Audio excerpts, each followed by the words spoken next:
A graça e paz esteja com todos vocês, com os seus, com o pessoal que vai estar nos ouvindo aí, assistindo no YouTube, tá?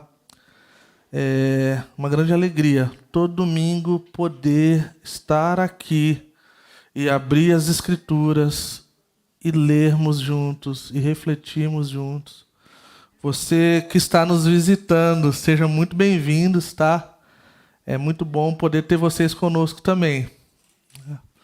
Alguns amigos de muito tempo aí. Muito legal, muito bom, tá? Vamos ter tempo depois, tomar café depois do culto, tá? E poder conversar. Nós seguimos, então, a nossa série Luz, Amor e Vida, através da carta de 1 João, né? Nós tivemos uma pausa no domingo passado, parece já um monte de tempo, mas foi só um domingo só.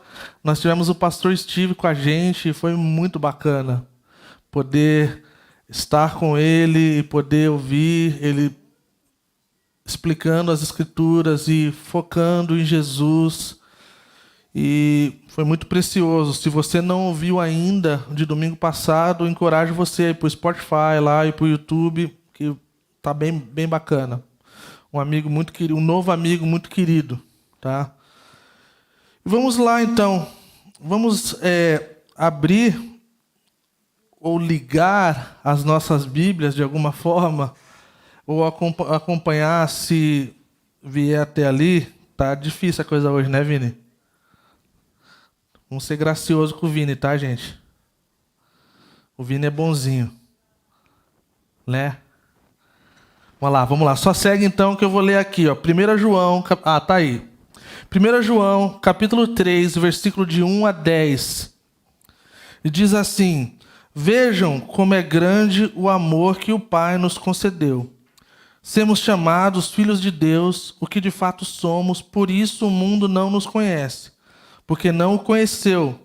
Amados, agora somos filhos de Deus, e ainda não se manifestou o que havemos de ser, mas sabemos que quando Ele se manifestar, seremos semelhante a Ele, pois o veremos como Ele é. Todo aquele que nele tem essa esperança, purifica-se a si mesmo, assim como Ele é puro. Todo aquele que pratica o pecado transgride a lei. De fato, o pecado é a transgressão da lei.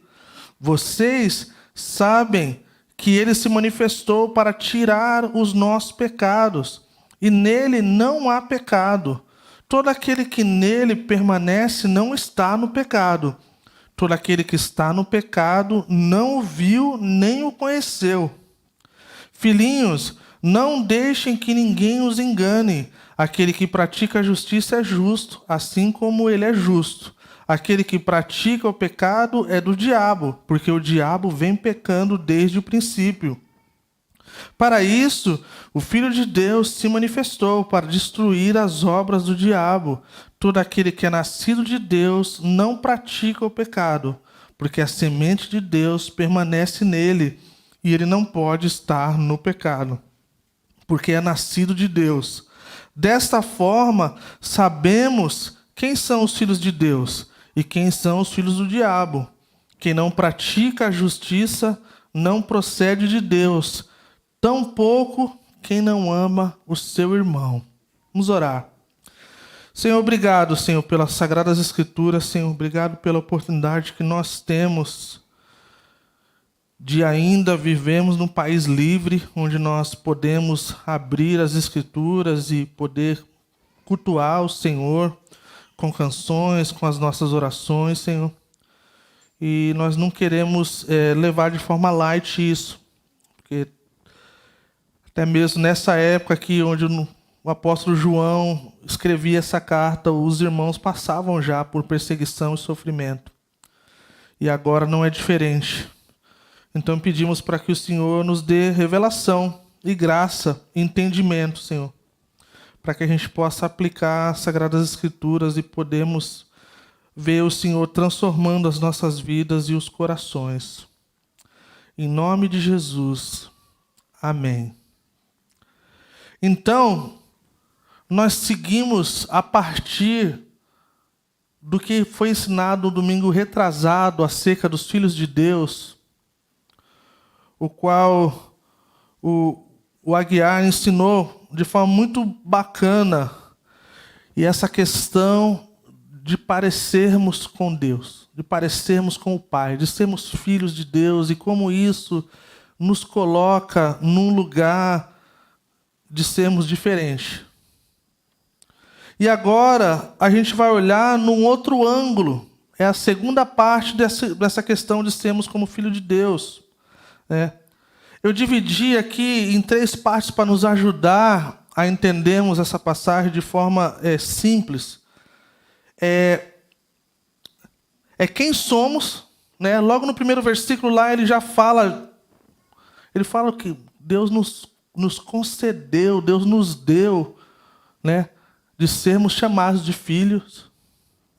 E aí a gente segue adiante, a gente vê o que seremos, e aí depois como nos comportamos ou como nos portamos diante dessas coisas que nós somos. É um lembrete, nós já passamos da metade da carta aí. Essa série foi dado esse tema, luz, amor e vida, né? E não é por acaso e nem uma coisa que a gente inventou para parecer uma arte legal, o que também é. Mas a gente vê, no capítulo 1 e 2, a gente vê que Deus é luz e o que significa para os cristãos viverem na sua luz. A gente vê do capítulo 3 e 4 que Deus é amor e o que significa para os cristãos viverem nesse amor.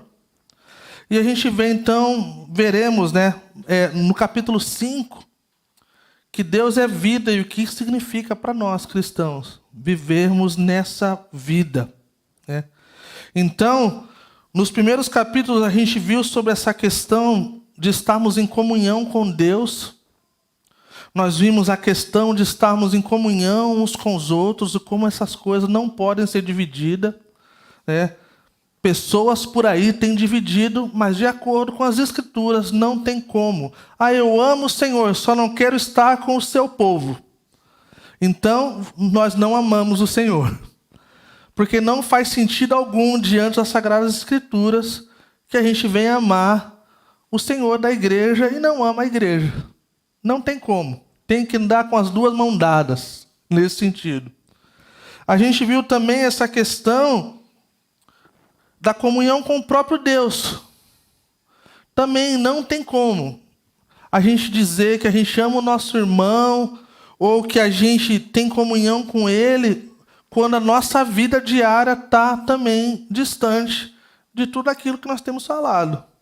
Quando o nosso discurso se torna incoerente, e isso aí está muito normal, em qualquer lugar que você vê por aí, incoerência de acordo com o que as pessoas falam e do que elas vivem, existe um abismo aí a ser trabalhado, né?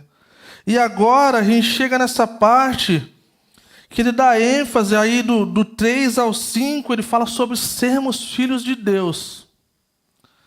E esse aqui é interessante pra caramba. O Lucas falou no domingo retrasado, ele falou assim, quando a gente começou a conversar sobre a possibilidade de ensinar 1 João, eu já tive a oportunidade de poder ensinar 2 vezes essa carta, né? Quando a Calvary tinha o Instituto Bíblico lá em Campo Mourão, eu pude ensinar 2 vezes, de ponta a ponta, até as outras 2 cartas, a segunda e a terceira. E para mim, assim, cara, acho que é uma carta incrível, acho que é uma carta difícil, mas assim... E aí o Lucas lembrou, ele falou assim, cara, essa carta é da onde deriva grandes heresias e polêmicas. E a gente para olhar e fala assim, caramba, é verdade, é muito verdade. Então, essa é uma das coisas. Filhos de Deus, a gente vai falar mais sobre isso. Olha que interessante, são palavras-chave aqui, né, nessa carta, nessa parte da carta. 7 vezes a palavra nascidos de Deus aparece nessa carta, né? Ou nascido dele, né, 2 vezes, ou filhos de Deus 3 vezes. Então a gente lembra, especialmente nas cartas, quando as palavras são repetidas Existe uma ênfase, existe algo que Deus está, desde a época que foi escrito, né, com a intenção de comunicar com o seu povo algo de extrema importância. E aí, então, só por questão de referência futura, 1 João, capítulo 3, versículo 1, fala quem somos. 1 João, capítulo 3, versículo 2 e 3, fala o que seremos. E do versículo 4 a 10, como nos portamos, como nos comportamos diante disso. Vamos lá, então, vamos entrar no texto.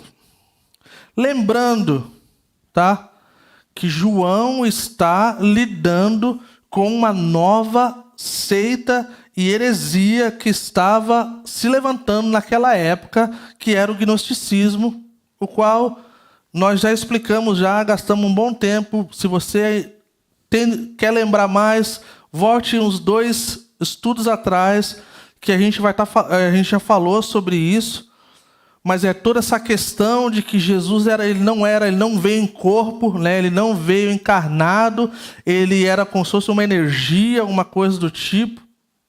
E a gente foi lembrado que o gnosticismo é como se fosse um neorrelativismo.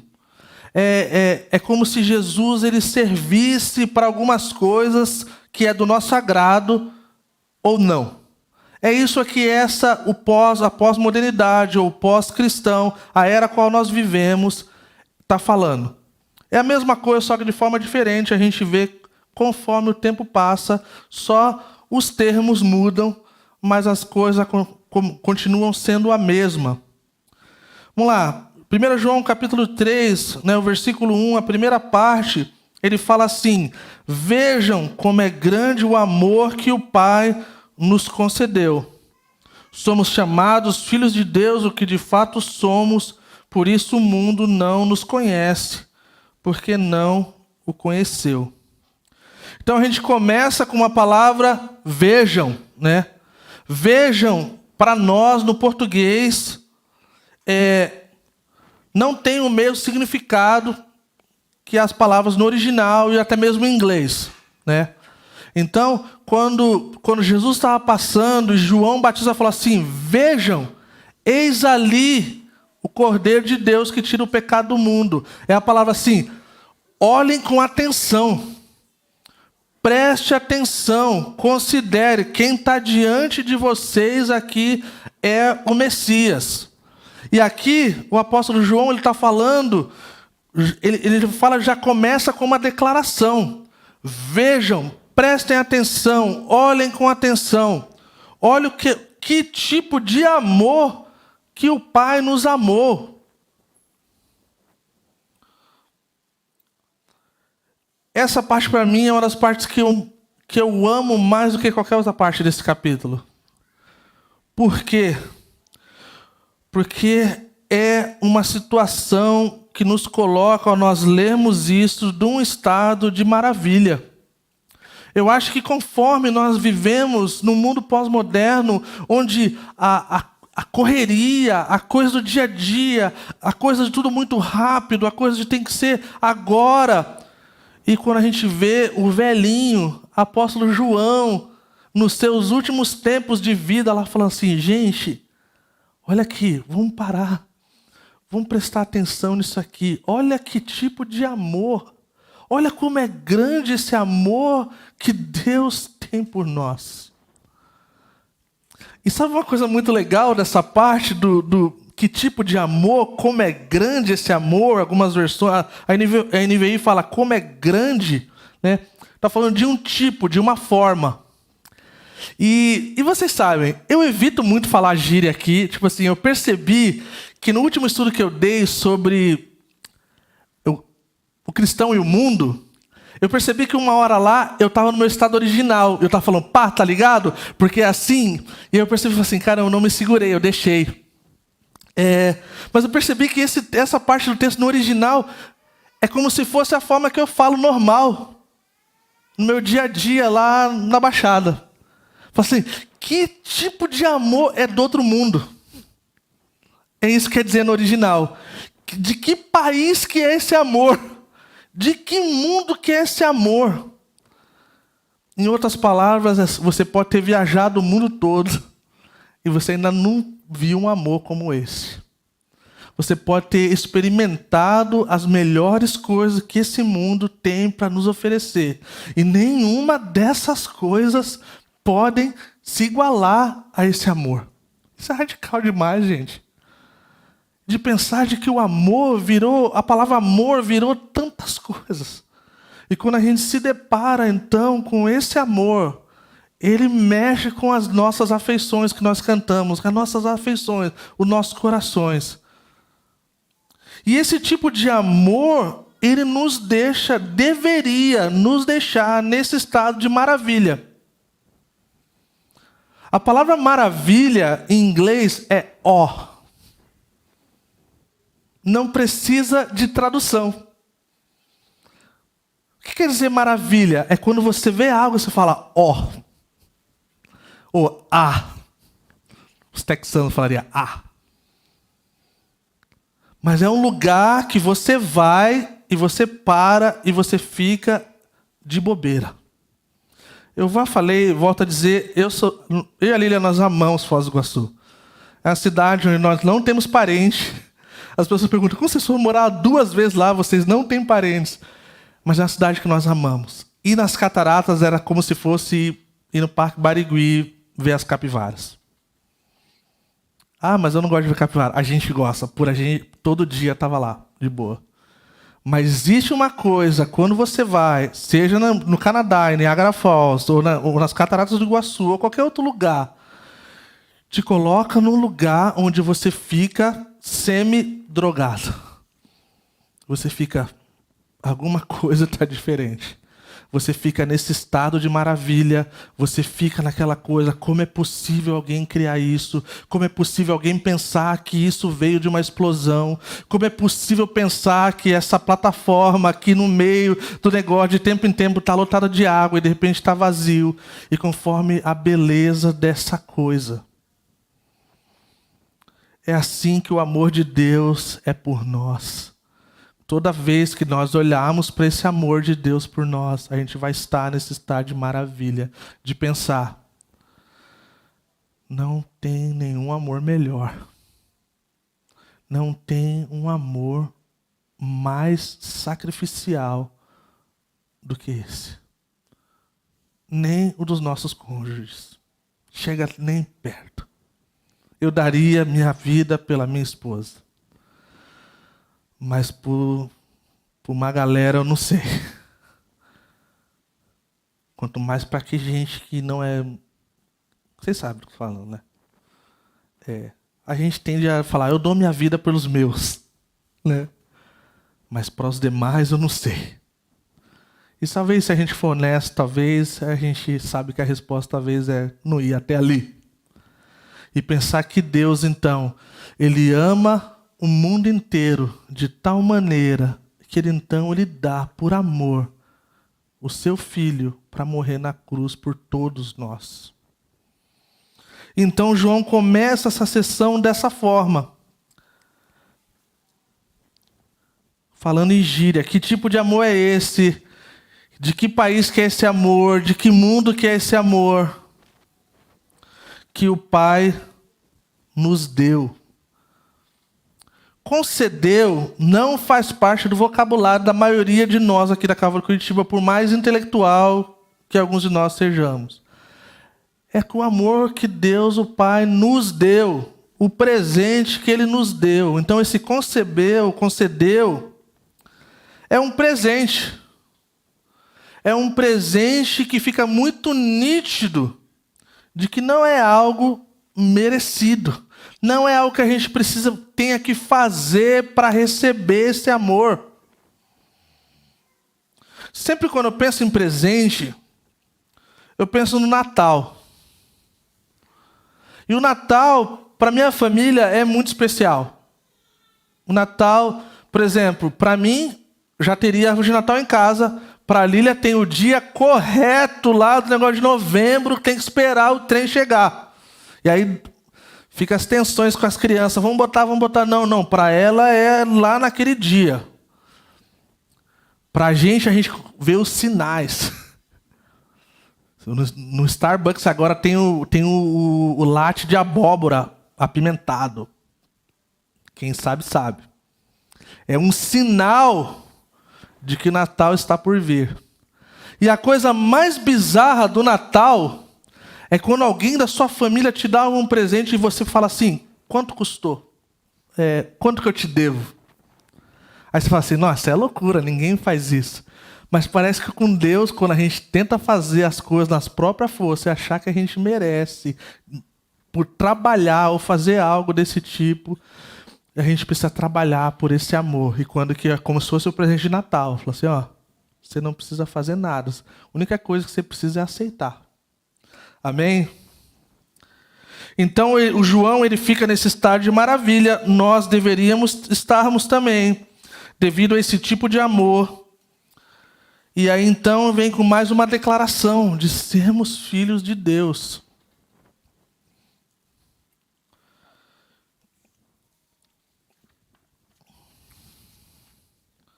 O quanto Ele nos ama e como Ele faz de nós seus filhos.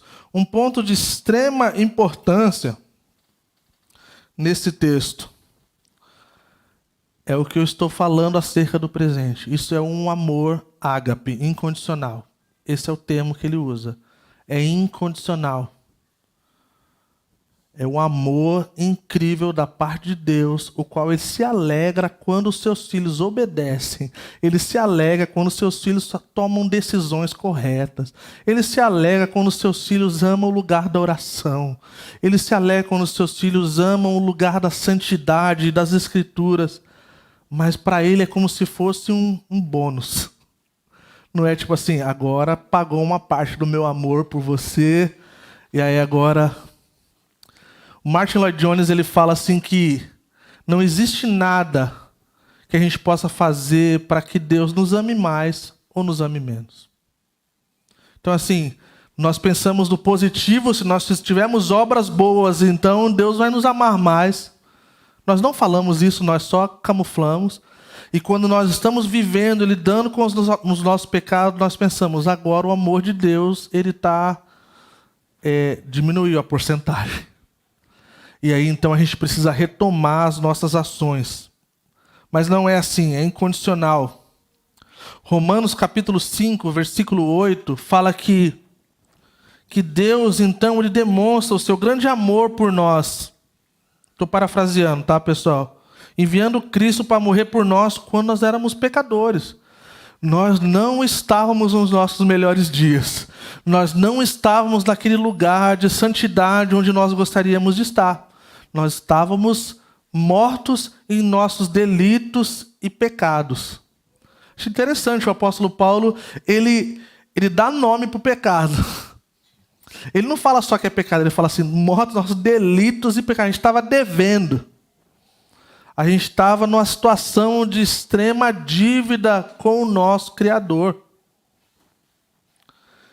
E a gente vê também nas Escrituras que nós estávamos em tanta dívida que quando Cristo, então, ele morre e ele então ressuscita, fala que o escrito de dívida que estava contra nós foi rasgado. Então, isso mostra que Deus nos ama com um amor sem fim e que nunca falha. Nós cantamos, nunca falha. Nunca falhou, não falha e jamais falhará. Todos os outros amores falharão. Todas as outras coisas que a gente coloque como importante vão falhar. Nós somos a encarnação, a coisa material do que é falhar. Não passa muito tempo para nós termos que pedir desculpa uns para os outros. E volto a dizer, para quem é casado, isso é muito mais fácil de entender. De tempo em tempo, nós precisamos pedir perdão. De tempo em tempo, nós precisamos baixar a cabeça. De tempo em tempo, a gente tem que se humilhar. E que Deus nos dê entendimento de que esse amor vale muito mais a pena de nos humilharmos, de nos entendermos que estarmos com o Senhor e aceitarmos tudo o que Ele fez por nós é uma coisa incrível, né? 1 João, capítulo 4, versículo 9 e 10, fala assim que Deus, então, Ele demonstra mais uma vez o seu amor a enviar o seu Filho ao mundo para que nós tivéssemos a vida eterna. Este é o verdadeiro amor. Não que nós tenhamos amado a Deus, mas que Ele nos amou e enviou o seu Filho como sacrifício para tirar os nossos pecados. Amém? Jeremias 31, versículo 3, fala que Ele nos amou com um amor eterno. Esse amor é incrível. Tem um teólogo famoso, suíço-alemão, Karl Barth. Ele fala assim, no diário dele, em 23 de abril de 1962, né? Karl Barth, o renomado teólogo suíço-alemão, falou na capela de Rockefeller, no campus da Universidade de Chicago. Muitos relataram que durante o período de perguntas e respostas, um estudante perguntou a Karl se ele poderia resumir sua teologia em uma única frase. Estamos falando de um grande teólogo que até hoje é renomado. No decorrer da história, Barth então respondeu dizendo, nas palavras de uma canção que aprendi no colo de minha mãe: Jesus me ama e disse eu sei, pois a Bíblia me diz isso. Então a gente pega uns escritos de Karl Barth e a gente olha e a gente fica admirado. Karl Barth foi o cara o qual Eugene Peterson, o qual eu falo bastante, que traduziu a Bíblia Mensagem. Eu sei que é polêmica, mas eu gosto dela e eu gosto de enfatizar isso. Se você não entendeu alguma coisa da Bíblia, vá para o Eugene Peterson que ele resolve. Esse cara era quem ele mais lia na vida dele depois das Sagradas Escrituras. E ele resume, então, toda a sua história de uma canção que a sua mãe cantava para ele. Jesus me ama e disse eu sei, pois a Bíblia me diz isso. Jesus loves me, this I know, for the Bible tells me so.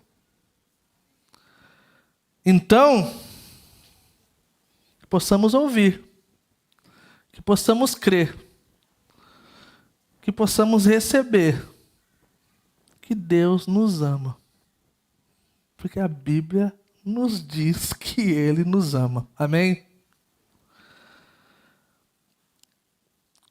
Uma das coisas interessantes aqui desse texto é que fala que Deus nos deu como presente de sermos chamados filhos de Deus.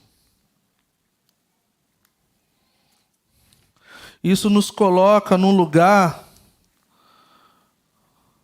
onde que não é todo mundo que é filho de Deus. E falar disso nos dias de hoje é como se fosse uma coisa que dá cancelamento. Como assim? Quem é você para dizer que eu não sou filho de Deus? Cara, tá aqui, ó. O ancião João, que foi usado por Deus para falar que ninguém se torna algo que ele já é, gente. É coisa básica né, de conjugação de verbo e coisa do tipo. Né?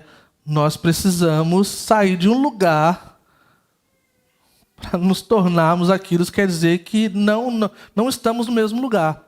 De forma assim, rasa e geral, podemos dizer que toda a criação, todo o povo que Deus criou é filho dele. Algumas pessoas colocam assim, tá bom? Todo mundo é filho, mas nem todo mundo usufrui daquela questão relacional. Mas eu ainda acho que isso assim ainda é esticar textos como esse, né?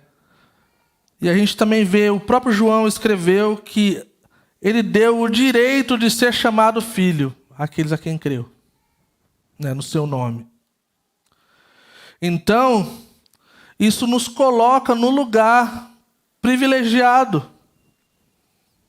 Não por nosso mérito, não por nada que nós temos para oferecer, mas que Ele se relaciona conosco como Pai. E nós podemos nos relacionar com Ele como filhos.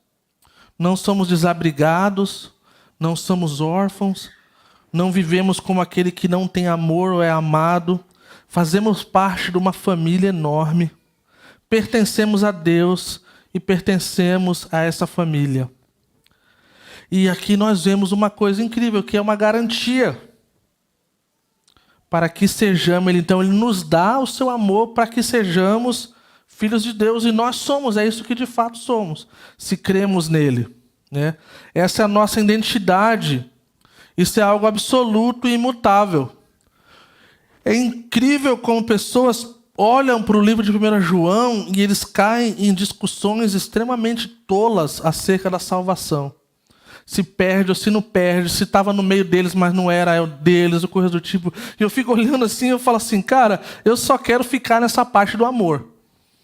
Eu só quero ficar nessa parte que eu sei que eu sou amado, cara. Eu só quero ficar nessa parte de que eu sei que eu sou aceito, que eu não preciso fazer nada para Deus me amar mais. Enquanto as pessoas estão discutindo todas essas coisas que são extremamente necessárias, Deus está nos mostrando quem somos. E quem nós somos? Nós somos filhos e filhas de Deus. Amém? Então, o que seremos? Versículo 2 e 3. Amados, agora somos filhos de Deus e ainda não se manifestou o que havemos de ser. Mas sabemos que quando Ele se manifestar, seremos semelhantes a Ele, pois veremos como Ele é. Todo aquele que nele tem essa esperança, purifica-se a si mesmo como Ele é puro. Nós vivemos como filhos de Deus nesse mundo, nessa coisa do já e o ainda não. Nós somos filhos, isso nós sabemos, mas ainda não se manifestou aquilo que haveremos de ser. Então há essa coisa, enquanto nós vivemos aqui na terra, o já e o ainda não é um termo teológico, tá? Você pode procurar mais e dar uma lida sobre isso, é bem interessante. O Efeito Prisma tem alguns textos sobre isso muito bom.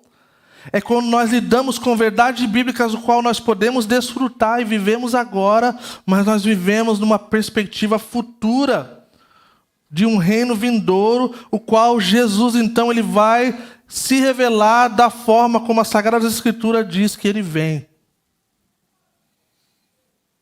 É entre o que nosso Senhor já declarou que é verdade e o que ainda não foi revelado. Então nós vivemos como aqueles que vivem como um véu, né? O apóstolo Paulo fala, que de tempo em tempo parece que vai puxando um pouquinho. E então a gente começa a ver de forma melhor. É isso que nós somos agora, filhos de Deus. O que nós haveremos de ser, seremos como o Senhor.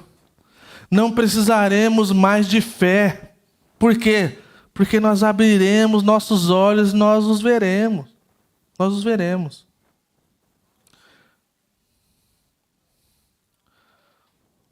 Quando Jesus voltar, pessoal, os nossos corpos serão transformados, ou quando nós estivermos com o Senhor. E a realidade de sermos filhos de Deus se tornará algo visivelmente exibido para o lado de fora. Nós teremos um corpo transformado. Nós sairemos de um corpus pecaminoso para um corpus de santidade e eterno. Não precisaremos mais lidar com o pecado. Então, é mais ou menos assim, então, essa gloriosa garantia de como filhos de Deus. Não somos mais o que éramos, não somos mais o que deveríamos ser, nos tornaremos o que sempre quisermos ser. Era como Agostinho falou, existe uma inquietação. E essa inquietação, ela só é suprida quando a gente encontra com o nosso Senhor. Então o nosso coração, ele descansa. É como se fosse o nosso avião em turbulência, ele posa. E ele encontra o lugar o qual ele foi destinado para estar e para viver. E essa esperança, né, ou a garantia, né, Nós já vimos em outras partes das Escrituras que fala dessa esperança viva e bendita, que é o retorno de Cristo e a nossa glorificação futura. Seremos glorificados com Ele no futuro. Alguém disse uma vez que essa realidade do presente é uma forma que mexe com a perspectiva futura. Porque tudo que nós estamos vivendo agora, se nós tivermos consciência do que nós estamos nos tornando, faz a nossa vida muito diferente, não é verdade? Tem essas frases, ditados populares, né? Para quem não sabe para onde está indo, qualquer lugar é destino. Nós não. Nós somos peregrinos, é verdade. Nós estamos de passagem nesse mundo, é verdade. Mas nós sabemos para onde nós estamos indo. Amém? Então, pessoal, de forma bem rápida para a gente avançar, fica um ponto de questionamento para nós. Como nós temos olhado para o pecado nesses dias? O pecado, nós já vimos, até mesmo através dessa própria carta, de forma bem simples, é quando nós erramos o alvo, né? Nós sabemos o que nós temos que fazer e nós não fazemos. Isso é verdade, é isso que significa. Mas de forma geral, nós vivemos dias onde o pecado tem sido banalizado. Nós vivemos em dias onde o pecado tem sido relativizado. Eu acho que esse é o neognosticismo. De forma de roupa diferente. Então, você pode ouvir dentro de igrejas pessoas falando que o pecado ele é relativo. O pecado não é absoluto e o pecado não é isso daí que os fundamentalistas falam que é. Então, nós que cremos nas Sagradas Escrituras, que cremos que essa é a boca de Deus para nós, é um manual de vida para nós. Nós chamamos de pecado o que a Bíblia chama de pecado, seja como for, seja o que for e seja o que vier a ser, no sentido de como lidamos com isso. E às vezes eu temo de que diante da cultura predominante, a gente começa a ceder de forma na moralzinha, tá ligado? Tipo assim, é um negocinho aqui, tá beleza. Negocinho ali, tá ok. Eu estava pensando nisso e assim, eu tenho tido a oportunidade de poder estudar esse texto, mesmo que eu ensinei já algumas vezes, mas eu tenho procurado fazer o que mentores e amigos têm recomendado de algumas semanas antes de ensinar, debruçar sobre o texto. E antes de pensar em qualquer pergunta, qualquer aplicação do tipo para que pudesse falar para a igreja, a gente precisa fazer essas perguntas para nós que estamos estudando, né? Eu estava pensando e orando, falando assim, Deus, que tipo de pecado que talvez eu, de forma talvez não intencional, mas que talvez eu estou cedendo diante da cultura predominante. E aí eu lembrei de uma coisa que eu sempre tive dificuldade. E eu falei assim, nossa, talvez se eu puder falar isso para a igreja, eu puder ser um exemplo para a igreja acerca disso. Além de vocês terem lembrado que o pastor de vocês é pecador e necessita de tanto graça quanto cada um de vocês, mas talvez nos lembrarmos de coisas talvez que a gente vem cedendo. Eu sempre tive muita dificuldade com palavrão. Assim, na minha adolescência, teve pais dos meus amigos de falar assim, ó, o Cacá pode brincar se você ficar com a boca fechada. Eu lembro a mãe de um amigo meu de chegar assim, ó, carinha, aqui na minha casa não, mano. Eu lembro disso. E aí, cara, viajei por vários lugares. Tem uns lugares assim que é muito normal, infelizmente, crente falar palavrão. Não vou falar que lugar que é, vai que tem algum carioca aqui, né? Tô brincando. Não, brincadeira, pessoal. Não, brincadeira. O pessoal da Baixada Santista são os mais terríveis aí. Tá ali, tá na disputa. Brincadeira, pessoal. Brincadeira de verdade. Cara, mas foi uma coisa que eu parei de pensar. Falei assim, cara, eu preciso de redenção nesse negócio, cara. Tipo assim, é meio normal falar isso em alguns lugares. É meio normal falar, tipo assim, entre os amigos. Entre os amigos mais chegados a gente se sente mais ainda à vontade. E foi uma das coisas que eu senti que o Senhor trouxe. Ele falou assim, cara, não tá legal esse negócio. E eu falei, cara, não quero esperar ver a Mandinha falando, né? Tipo assim, aí pega mais mal ainda. Mas eu fui diante do Senhor e falei, Senhor, eu preciso de arrependimento, eu preciso me arrepender, cara. E eu fico pensando, quais são as outras coisas, cara? E é louco isso, gente, porque assim, é como eu falei, tantas heresias e coisas vieram das Escrituras e desse livro, dessa carta. Tem igrejas, então, que flertam, né, com relativismo e realmente banalizam o pecado. Tem igrejas que vão do outro lado e usam da rigidez para manipular e para abusar pessoas.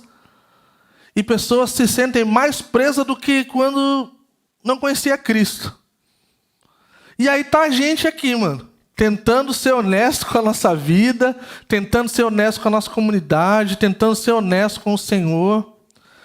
E isso requer, estou falando sendo bem honesto com você, isso requer uma coragem dobrada, gente. Para poder falar, por exemplo, de coisas que nós assistimos que talvez não deveríamos, de coisas que nós ouvimos que não deveríamos, coisas que nós falamos que não deveríamos, coisas que fazemos que não deveríamos, vícios que nós temos que talvez já carregamos já como um bicho de estimação. E é louco falar sobre isso, é louco pensar que nós temos uma comunidade de pessoas viciadas em pornografia. E não é porque alguém falou para mim, é porque em todo canto do mundo tem. E também de todas essas questões dos vícios e das coisas que fazem parte. Então, como nós temos olhado para isso? Talvez hoje à noite seja o lugar que a gente fala assim, cara, quais são as coisas que eu tenho cedido para a cultura predominante? 3 maneiras práticas para a gente manter a pureza da nossa vida. Confessar os nossos pecados, gente. Existe algo poderoso e as Escrituras garantem o resultado. É quando nós vamos diante do Senhor e nós vamos diante de pessoas e nós chamamos de pecado o que é pecado. É duro, é doloroso, mas é assim que é. O próprio João fala, se confessarmos o nosso pecado, ele é fiel e justo para nos perdoar os pecados e nos purificar de toda injustiça. Segundo, precisamos meditar diariamente na palavra de Deus. Gente, é outra coisa que parece muito óbvio, mas vocês não querem ver e ouvir sobre pesquisas que mostram que cristãos e pastores, uma boa parte deles, não leem a Sagrada Escritura todo dia. E aí, quando alguém fala que a gente está lidando com um monte de coisa na vida individual, na família, no casamento, nas relações, a gente não sabe para onde do que a gente está falando. Não sei porquê, só faz 1 mês que eu não leio a Bíblia, mas nossa, minha família está uma droga. Eu falo assim, poxa. Tem um pastor da Calvary que a primeira pergunta que ele faz, é a primeira pergunta. Então, pastor, eu queria conversar com você, tem umas coisas aí que eu queria me aconselhar. Aí vai e fala, ele fala assim, tem uma pergunta para você. Você está lendo a Bíblia todo dia? Ele falou, normalmente a resposta é não. Já circulou aí um vídeo aí sobre algumas pesquisas que algumas pessoas fizeram dos benefícios que temos de lermos as Sagradas Escrituras. Se você não viu esse vídeo ainda que eu estou falando, vamos resolver isso aí entre hoje e amanhã. Mas é incrível, gente. O número de depressão, o número de divórcio, o número de um monte de coisa ruim baixa. Impressionante. E faz muito sentido. Faz muito sentido. As Escrituras falam no Salmo 119, versículo 9, fala assim: como pode um jovem permanecer puro? Isso serve para o jovem, para o velho e para todas as idades. Tá? Obedecendo a palavra de Deus. Guardando no coração, para não pecar. É assim que o cristão mantém a sua pureza. Terceiro, é a convicção de que Jesus voltará. Acabamos de ler: todo aquele que tem essa esperança purifica-se a si mesmo, assim como ele é puro. Na perspectiva de que Cristo está voltando. E seja o que for que estiver acontecendo no mundo, Ele está voltando. Porque Ele falou que Ele voltaria. E pode ser que seja a qualquer momento. E se a gente viver nessa perspectiva de que pode ser o último dia, a última vez, eu tenho certeza que viveríamos uma forma diferente, viveríamos um amor diferente, viveríamos uma vida diferente. Última parte: como nós nos comportamos então diante dessas coisas. Vou passar de forma um pouco rápida, tá, gente? Versículo 4: todo aquele que pratica o pecado transgride a lei, o pecado é a transgressão da lei. Então ele fala do que é e já interpreta, já adianta aí o trabalho de exegese para a gente.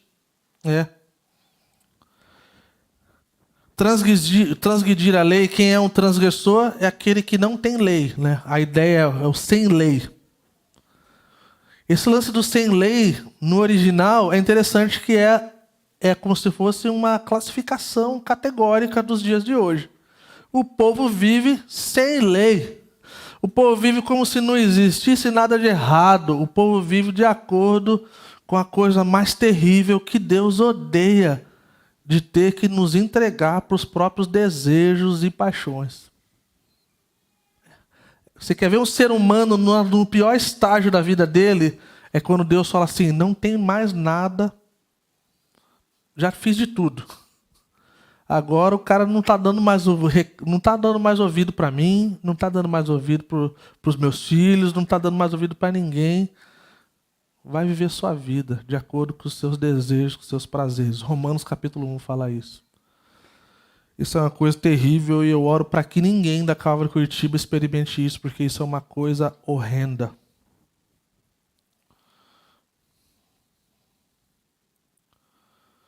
Interessante que no versículo 5, ele aponta de forma enfática que ele apareceu para tirar os pecados.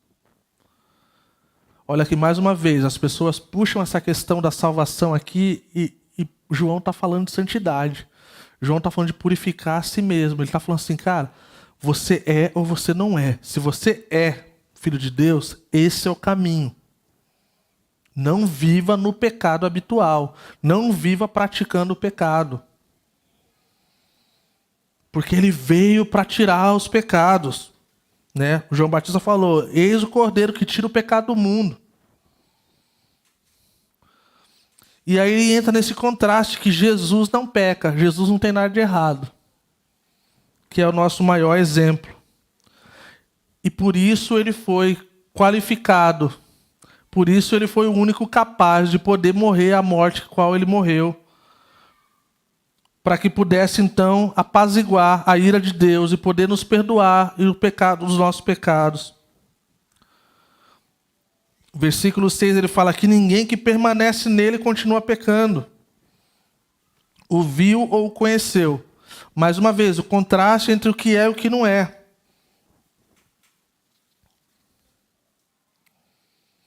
Alguém disse: é impossível para uma pessoa permanecer em Cristo e continuar no pecado ao mesmo tempo, na vida do pecado. Porque ele vai ter que escolher. E a gente lembrou de alguns domingos atrás que não tem como servirmos dois senhores. Um dos senhores fica chateado. E aí a gente fica desonesto com um.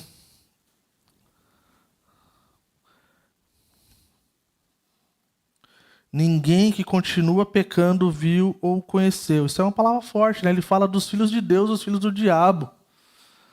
Eu falo assim, caramba.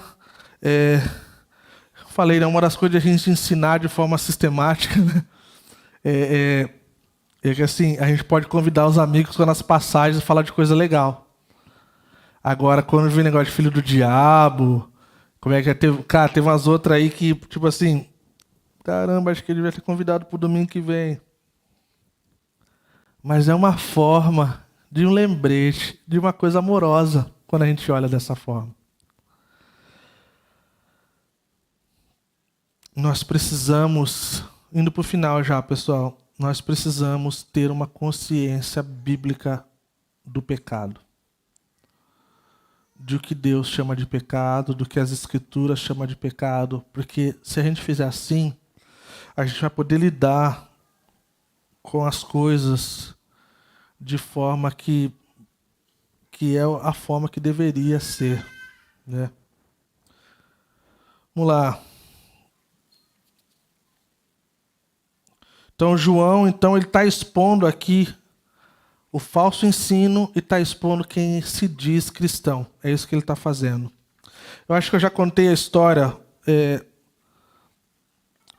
Tem o pastor John Corson, ele fala que o filho dele, por bom tempo, vinha e falava assim, pai, eu pequei.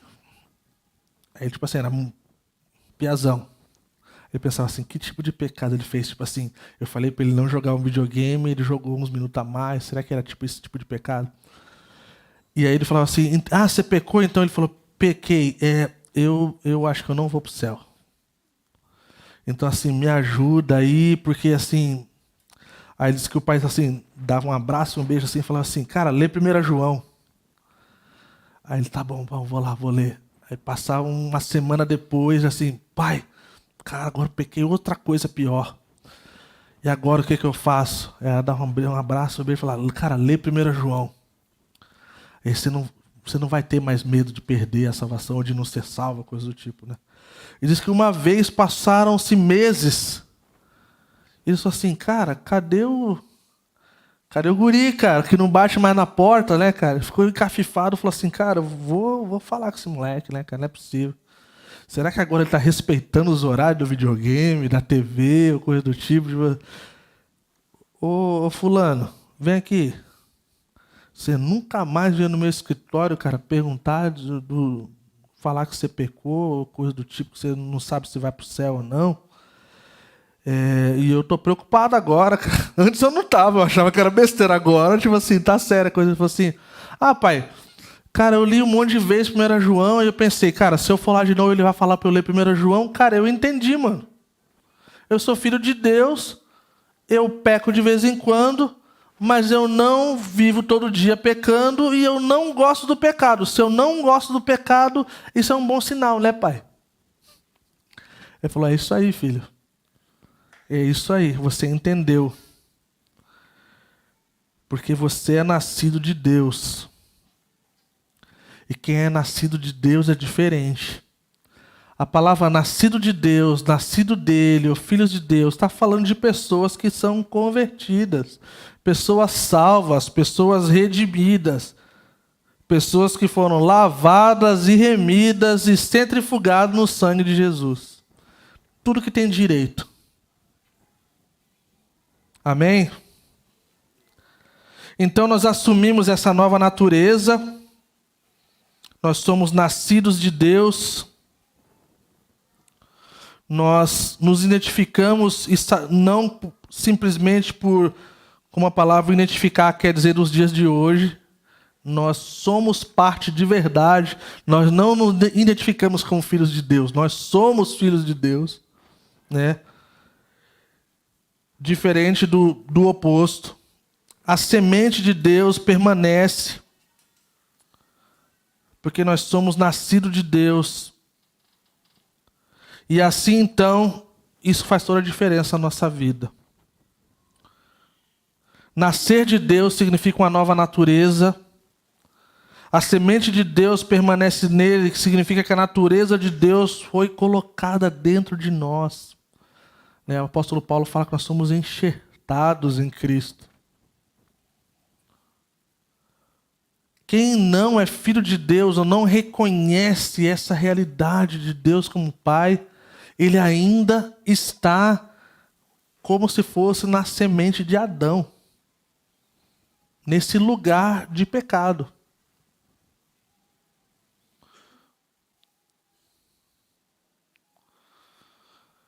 Fechando. Por que ainda pecamos então? Porque nós vivemos esse conflito entre o agora e o que está por vir. O já e agora e ainda não. Essas naturezas carnal e espiritual sempre vão estar em conflito. A carne representa tudo aquilo que é contra Deus. E o nosso espírito, então, deseja Deus. Então, o que nós precisamos para viver essa vida que Deus tem para nós? Nós precisamos olhar para Cristo e para a cruz constantemente. Nós precisamos ter a palavra de Deus nos nossos corações de forma impregnada. Nós devemos, dentro dessa questão de dias, é tão interessante, gente. Se você perguntar à geração passada de como as crianças decoravam versículos bíblicos e como a geração de agora decora, gente, é louco. Não sei vocês, eu decorava muito mais a Bíblia quando não tinha celular na Bíblia no celular. Memorizar a palavra de Deus é algo incrível contra o pecado e Satanás. Jesus sabia disso. E quando ele foi tentado, ele não usou dos seus superpoderes. Ele citou as Escrituras. E nós podemos fazer isso também. Mantendo uma vida de oração diária e consistente. Então, olha lá. Olhando para a cruz, olhando para Cristo e para a sua cruz, memorizando a palavra de Deus, mantendo uma vida de oração diária e consistente. O próprio Senhor falou, vigiar e orar para que não caia em tentação. Mantenha um estilo de vida diária e consistente no Espírito Santo. Nós precisamos do Espírito Santo. E lembrando de quem nós somos em Cristo. E o que nós somos em Cristo, nós somos filhos e filhas. Amém?